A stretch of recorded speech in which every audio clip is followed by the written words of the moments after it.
नमस्कार मित्रांनो, ठरलं तर मग या मालिकेच्या आजच्या भागात आज आपण बघणार आहोत. अर्जुन विचारतो की कोण गेलं होतं भाजी आणायला.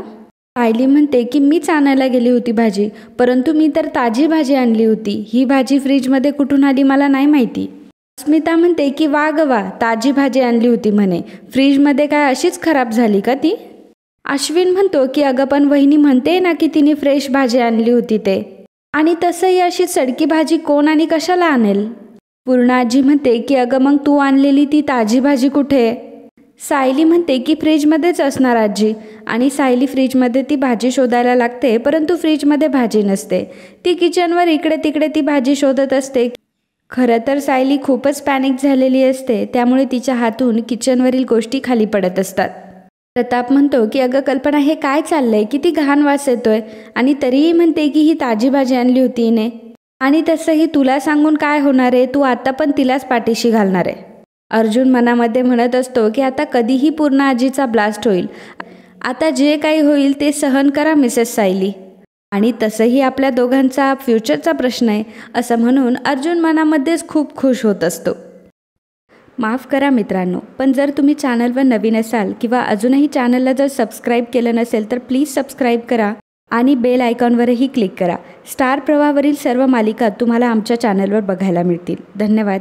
अश्विन म्हणतो की अगं वहिनी जाऊ दे ना, भाजीच तर होती, पुन्हा कधीतरी बनवूयात आपण. अर्जुन म्हणतो की असं कसं? पूर्णा आजीने स्पेशल बनवायला सांगितली होती. आणि यू नो वॉट, पूर्णा आजी अख्खं वर्षभर वाट बघते त्या भाजीसाठी, आणि आज तो स्पेशल दिवस आला तर बघा काय झालं. अर्जुन पूर्णा आजीजवळ जातो आणि म्हणतो की पूर्णा आजी ऐक ना, तू माझ्या बायकोला काही म्हणू नकोस. मला माहिती आहे की ती खूप मिस्टेक करते, पण प्लीज तू तिच्यावर ओरडू नकोस ना. मी तुला अगदी खात्रीने सांगतो की माझ्या बायकोने हे अजिबात मुद्दाम केलं नसेल. अर्जुन सायलीला विचारतो की मुद्दाम केलं नाही आहेस ना तू? सायली म्हणते की हो, मुद्दाम काय आणि चुकून काय, मी ही भाजी आणलीच नाही आहे. आंबाडीचं एक एक पान बघून जुड्या घेतल्या होत्या, आणि बाकीची सुद्धा अख्खी भाजी ताजी होती, आणि मला नाही माहिती आहे की ही भाजी कुठून आली. अस्मिता म्हणते की अय्या, म्हणजे आपल्या घरात भाजीला पाय फुटले वाटतं. जी चांगली भाजी होती ती घरातून बाहेर गेली, आणि जी सडकी भाजी होती ती फ्रीजमध्ये येऊन बसली, हो ना? अर्जुन मुद्दामच नाटकं करत म्हणतो की अस्मिताई, मला माहिती आहे की माझी बायको चुकली आहे, पण वारंवार काही चुका करत नाही ती. पूर्णा आजी, अगं तूच तर म्हणाली होती ना ही भाजी खूप रेअर आहे, आणि आता पुन्हा मिळते की नाही माहीत नाही. मे बी आता तुला पावसाळ्यात तुझी फेवरेट भाजी खायलाच मिळणार नाही. पण तरीसुद्धा तू माझ्या बायकोवर अजिबात चिडू नकोस प्लीज. सायली म्हणते की पूर्णा आजी प्लीज माझ्यावर विश्वास ठेवा. एकतर तुमच्या आवडीची भाजी, आणि त्यातही ती कधीही न मिळणारी, आणि मग अशा गोष्टीच्या बाबतीत मी कधी हलगर्जीपणा करेल का? प्रताप म्हणतो की आता बोलून काय उपयोग आहे? एकतर पूर्णा आई आपल्याकडे कधीही काहीही मागत नाही. तिने तर फक्त एक साधा पदार्थ मागितला होता, आणि तोही आपण तिला देऊ शकलो नाही. पूर्णा आई खरंच सॉरी. तर अर्जुन मनामध्ये खूपच खुश होत असतो. अर्जुन म्हणतो की येस, म्हणजे आता डॅड पूर्णा आजीला सॉरी म्हटले, आता यापेक्षा मोठा ट्रिगर काही असू शकत नाही. अर्जुन प्रतापला म्हणतो की अहो डॅड, तुम्ही का सॉरी म्हणताय माझ्या बायकोच्या ऐवजी? सायली म्हणते की नाही, माफी तर मीच मागायला हवी आहे. सायली पूर्णाजीसमोर हात जोडते आणि म्हणते की पूर्णाजी, भाजी तर मी चांगलीच आणली होती, पण तरीही मी तुमची इच्छा पूर्ण करू शकले नाही, मला माफ कराल ना?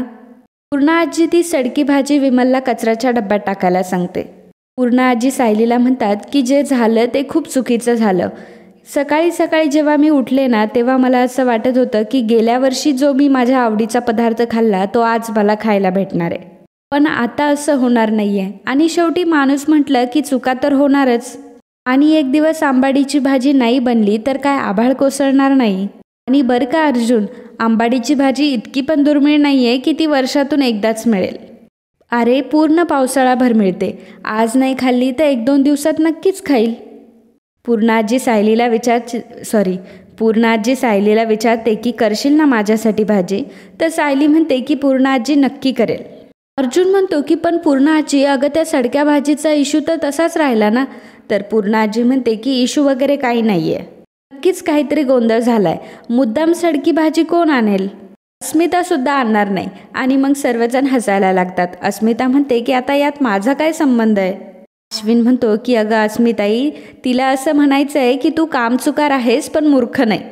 अर्जुन म्हणतो की पण पूर्णा आजी मी काय म्हणतोय ते तर ऐक. त्यावर पूर्णा आजी म्हणते की आता पण बिन काहीच नाही. कल्पना मला अगदी बटाट्याची भाजी असली तरीही चालेल.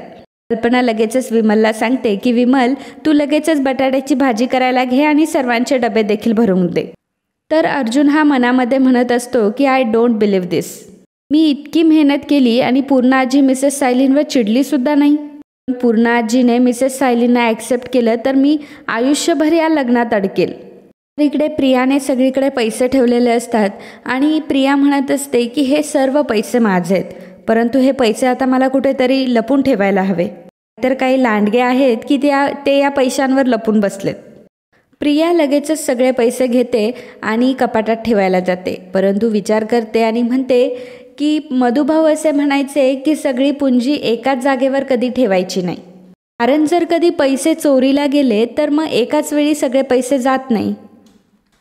पण करेक्ट बोलायचा हा मधुभाऊ. आणि मग प्रिया रूममध्ये ठिकठिकाणी ते पैसे ठेवते. पैसे ठेवून झाल्यावर हसते आणि म्हणते की मूर्ख नागराज, तुला माझ्या पैशांवर ताबा हवाय ना, घे रिकामं अकाउंट घेऊन बस आता, कारण अकाउंटमधले तर पैसे मी काढून घेतले. आता हे पैसे मला हवे तेव्हा आणि हवे तसे उडवू शकते मी. तर इकडे ऑफिसमध्ये आल्यानंतर चैतन्य अर्जुनला म्हणत असतो की काय रे, मी तुला बाहेर गुड मॉर्निंग म्हणतोय आणि तुझं लक्ष कुठे आहे. अर्जुन बनेला कॉल करत असतो आणि तो त्याला आतमध्ये बोलावून घेतो. बने जेव्हा आतमध्ये येतो तेव्हा अर्जुन ती आंबाडीच्या भाजीची पिशवी बनेकडे देतो आणि म्हणतो की बने हे घे तुझ्यासाठी फ्रेश आंबाड्याची भाजी. बने म्हणतो की पण सर मला हेच समजत नाही की तुम्ही माझ्यासाठी आंबाडीची भाजी का आणली. अर्जुन म्हणतो की घरी एक्स्ट्रा पडलेली होती आणि मग विचार केला की बनेसाठी घेऊन जाऊ आपण. बने म्हणतो की थँक्यू सो मच सर. बने खूपच खुश झालेला असतो आणि तो तिथून निघून जातो. चैतन्य मात्र अर्जुनकडे बघतच असतो. चैतन्य येतो आणि अर्जुनच्या डोक्याला हात लावतो आणि म्हणतो की ताप तर नाहीये अर्जुन, तू काय नवीन भाज्यांचा बिझनेस सुरू केलाय का.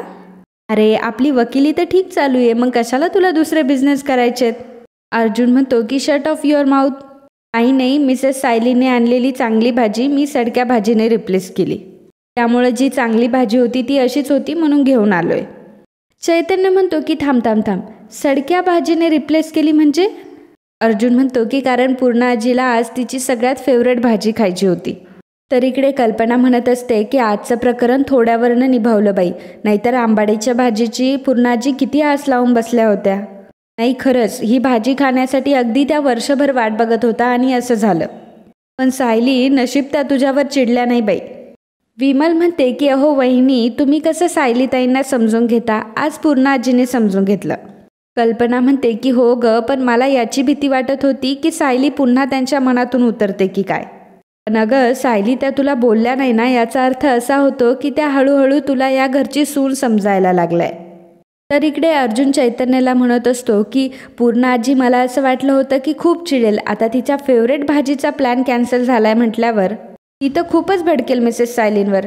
चैतन्य म्हणत असतो की अर्जुन असे तू उद्योग करत जाऊ नकोस, नाही तर तुमच्या घरातलं वातावरण बिघडेल. अर्जुन म्हणतो की मग काय करू मी, तुला काय वाटतं की मला हे असं काही करायला आवडतं का. पण मी जर असं नाही केलं तर मिसेस सायली पूर्णा आजींच्या आणखी फेवरेट होऊन जातील आणि 1 वर्षानंतर मी जेव्हा पूर्णा आजीला सांगेल की मला डिवोर्स घ्यायचा आहे तेव्हा पूर्णा आजी मला घराबाहेर काढेल आणि तिला आतमध्ये ठेवेल. चैतन्य म्हणतो की अरे ते तर आहे, पण मग तू करायला जाशील एक आणि होईल भलतंच. तर इकडे विमल म्हणत असते की अहो सायलीताई, तुम्ही कसला एवढा विचार करताय. सायली म्हणते की मी हाच विचार करतेय की ती सडकी भाजी कुठून आली असेल. मी तर अगदी निवडून ताजी आंबाडी आणली होती. कल्पना म्हणते की अगं जाऊ दे ना सायली, नको त्याचा एवढा विचार करू, झालं गेलं आणि गंगेला मिळालं. बघ तुझ्या बाबतीत आता पूर्णा आजींचा राग हा निवळायला लागलाय आणि जर पुन्हा तू परत तीच चूक केली ना तर पुन्हा पूर्णा आजीचा राग तुझ्यावर तसाच राहील. विमल म्हणते की हो, आपल्या पूर्णा आईचं तर असंच असतं, प्रेम करायचं तर अगदी खूप प्रेम करायचं आणि राग करायचा तर अगदी टोकाचाच करायचा. कल्पना म्हणते की हो ना, म्हणून सांगते सायली, तू अजिबात धांदरटपणा करू नकोस. तर इकडे सायली रात्रीच्या वेळी किचनमध्ये बसलेली असते आणि तांदूळ, गहू, बाजरी या सर्वांच्या डब्याला ती लेबल लावत असते. त्यातच पूर्णा आजी आणि कल्पना तिथे येतात. तेव्हा कल्पना म्हणते की अगं सायली, तू काय करतेयस इथे. त्यावर सायली म्हणते की अहो आई, मी डब्यांवर जरा स्टिकर्स लावत होते, म्हणजे मग डबा न उघडताच कळेल की आतमध्ये काय ठेवलंय ते. जरा व्यवस्थितपणा असायला हवा. तर कल्पना म्हणते की छान आहे. सायली म्हणते की आई, आणि मला असं वाटतंय की फ्रीजवर एखादा तक्ता देखील लावायला हवा. त्यामध्ये कुठल्या भाज्या आणल्या आहेत, काय आणायच्या आहे, कुठली फळं आणली आहेत, या सगळ्यांची नोंदी करणार आहे. म्हणजे कसं ना की भाजीच्या बाबतीत जो घोळ झाला ना तो कधी होणार नाही. अर्जुनही तिथे आलेला असतो आणि सायलीचं बोलणं ऐकून त्याला खूप चिडचिड होत असते. परंतु नाईलाजाने तो म्हणतो की I am so proud of you बायको. बायको, तुझ्याकडनं काल चूक झाली खरी, पण आता तू ती सुधारवण्याचा प्रयत्न करशील. आणि खरंच तू जे काही करतीयस ना ते उत्तम आहे. मी एक काम करतो, मी चेंज करून येतो आणि तुला हेल्प करतो. सायली म्हणते की हो नको नको, मी करतीये ना. तर कल्पना म्हणते की अगं नवरा मदत करतोय तर करू देत त्याला. पूर्ण आजी म्हणते की अगं सायली, 90% लोक हे बायकांना मदत करत नाही आणि उरलेल्या 10%तला तुझा नवरा आहे, करू देत त्याला मदत. अर्जुन तिथून निघून जातो तेव्हा पूर्ण आजी कल्पनाला म्हणते की मला जरा घोटभर कॉफी करशील का गं, आणि साखर टाक. तर कल्पना म्हणते की साखर कशाला. पूर्ण आजी म्हणते की आता घरात एवढं छान चालू आहे, एवढं चांगलं वातावरण आहे, तर होऊ देत कॉफी. तेव्हा कल्पना म्हणते की ठीक आहे. त्यातच अर्जुन चेंज करून आलेला असतो आणि अर्जुन सायलीला म्हणतो की बायको सांग आता मला कुठली मदत करायची ते. तर सायली म्हणते की तुम्ही काहीच करू नका, तुम्ही फक्त स्टिकर लावा. आणि मग सायलीने सांगितल्याप्रमाणे अर्जुन डब्यांवर स्टिकर लावत असतो. अर्जुन एवढ्या प्रेमाने सायलीला मदत करत असतो हे बघून कल्पना आणि पूर्ण आजीला मात्र खूप छान वाटत असतं. कल्पना आणि पूर्ण आजी तिथून जातच असतात तेव्हा अर्जुनच्या डोक्यात एक कल्पना येते. जेव्हा सायली ही वरती डब्बा ठेवायला जात असते तेव्हा अचानक अर्जुन सायलीचा पदर खेचतो, त्यामुळे सायलीच्या हातात असलेला डब्बा हा खाली पडतो आणि त्यातलं सगळं धान्य देखील खाली पडतं. हे बघून पूर्ण आजी आणि कल्पना देखील बघतच राहतात आणि सायलीला मात्र खूप टेन्शन आलेलं असतं. आणि मित्रांनो, आजचा हा भाग इथेच संपतो. पुढील भागात आपल्याला पाहायला मिळणार आहे पूर्ण आजी सायलीला सांगत असते की पुढच्या चौकात जे महादेवाचं मंदिर आहे ना, ते 6 वाजता ना तिथे आरती असते, आपण 5 वाजताच निघूयात.